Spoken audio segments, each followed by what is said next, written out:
Yo, what's up mga idol? Another day, another workout po kata mga idol. Atong program day karon mga idol kay magchista karong adlaw mga idol. So, ang tawag gani nga mong program mga idol mo ni sa incline barbell press mga loads.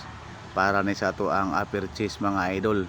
Ang atong counting ni mga idol 10 times 3, 10 repetition na 3 set mga idol.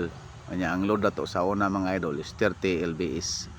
Mao na itong giload sa atong per set mga lodi. Sa mga mahilig kong mga unani, pwede nyo tanawon niyo kung video kung ganahan mo para magkuha mo idea about sa pag-develop sa ato ang mga kalawasan mga idol. Okay karon mga idol na human nga ta sa pag insecure sa ato ang per set nya dagdag tag 10 lbs para sa atong second set mga idol. Maulagay po ng atong counting ani mga idol 10 repetition. Unya kinahanglan mga idol nga i-proper lagi nato ang atong pagpaubos o pag pasaka mga idol para gid maigo sa atong target mga idol.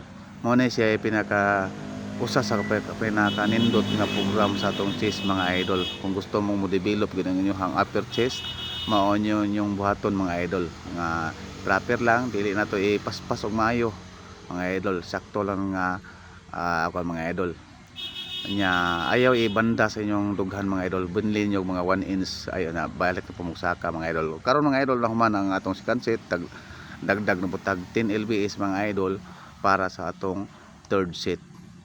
Okay, ingana na ra mga idol. Sa kadtong mga beginners diha siguro pwede mo musugod og mga 10 lbs na 10 to lbs at 25 or 30 by lbs. Daka ako mga idol kay naanad mo ko ani nya maintain naman lang ni sa ako ang lawas mga idol mo nang ning load ko og sakto-sakto lang para na ako mga idol. Karon na nata sa atong third set mga idol ang atong karga karon mga idol 50 lbs na mga idol. So mao ni atong pang last set except sa atong drop kasi tungod kay mogamit ang drop set mga idol para sa pagpa pumping sa atong mga muscle gyud. Bali ang atong kan karon mga idol bali 4 set tanan.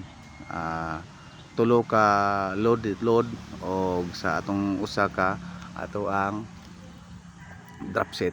Karon mga idol ang atong 50 lbs atong ikuha og 20 lbs mao atong gibalik nato sa 30 lbs mga idol para sa ato ang drop set. Mao ni siya ang drop set mga idol. Ang purpose ani mga idol mao ni siya para nga magpa-pump sa ato ang mga muscle, magpapuno sa atong mga atong gialsa atong bugat mga idol. Mao to nagpaukab sa ato ang mga muscle. Na kaning purpose aning pag drop set mga idol agatong giukab sa bugat nga kuan mga idol. Mo ni siya magpa-pump, mo siya magpapuno mga idol sa ato ang man.